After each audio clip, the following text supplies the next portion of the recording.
As jy aan chirurgie dink, is jou fokus mos nou op die operasie self, nê? Nee?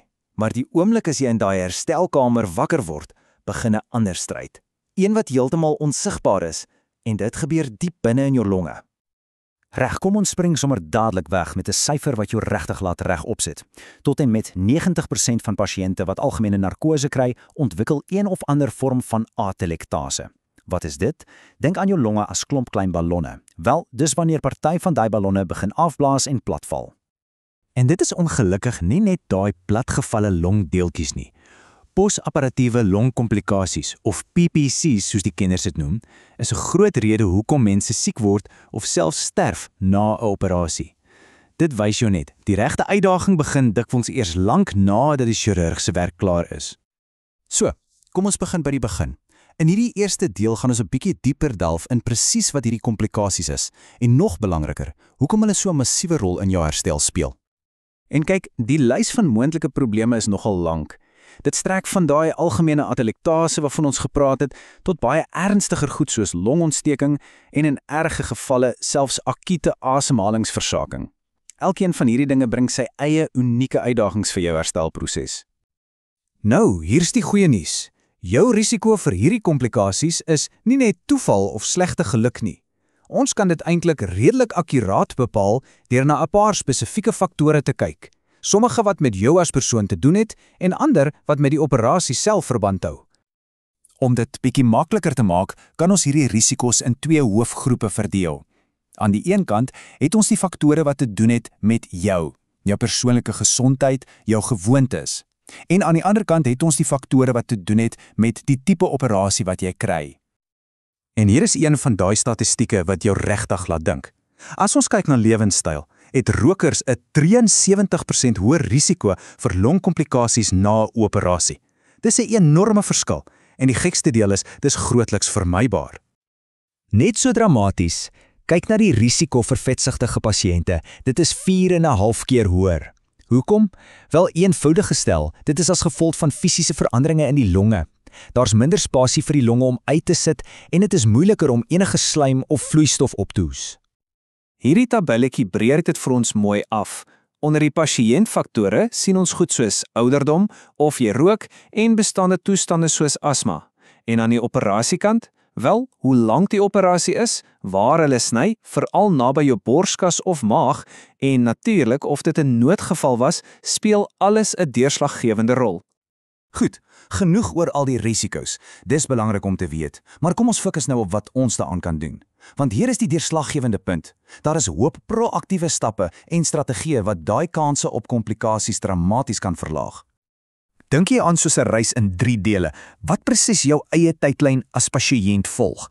Eerstens, die voorbereiding voor die operasie. Tweedens, die hantering tydens die operasie. En derdens, die sorg na die operasie.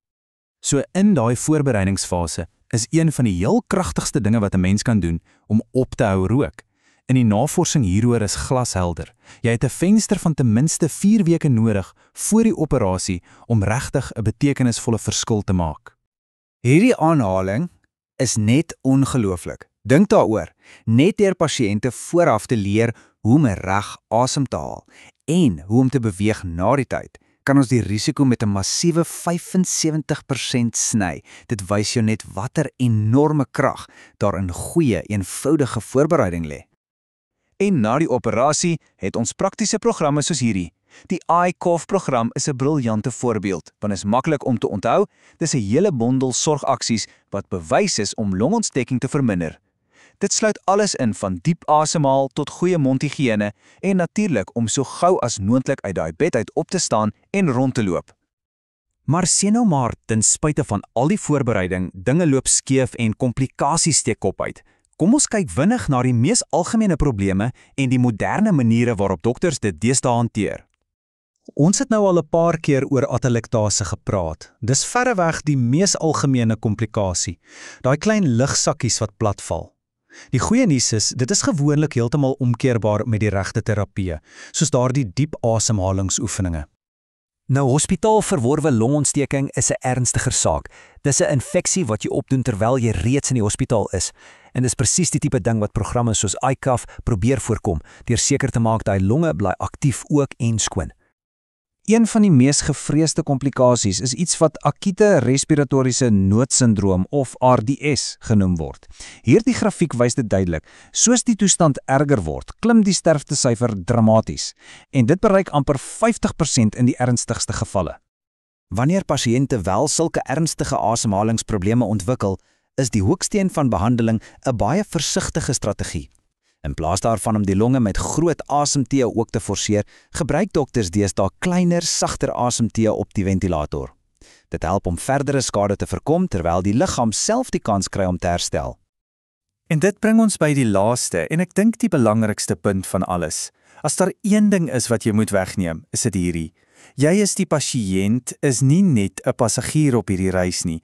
Jy's 'n aktiewe, kritiese lid van die gesondheidsorgspan. Hier is 'n duidelike praktiese lys van aksies. Praat met jou dokter oor jou spesifieke risiko's.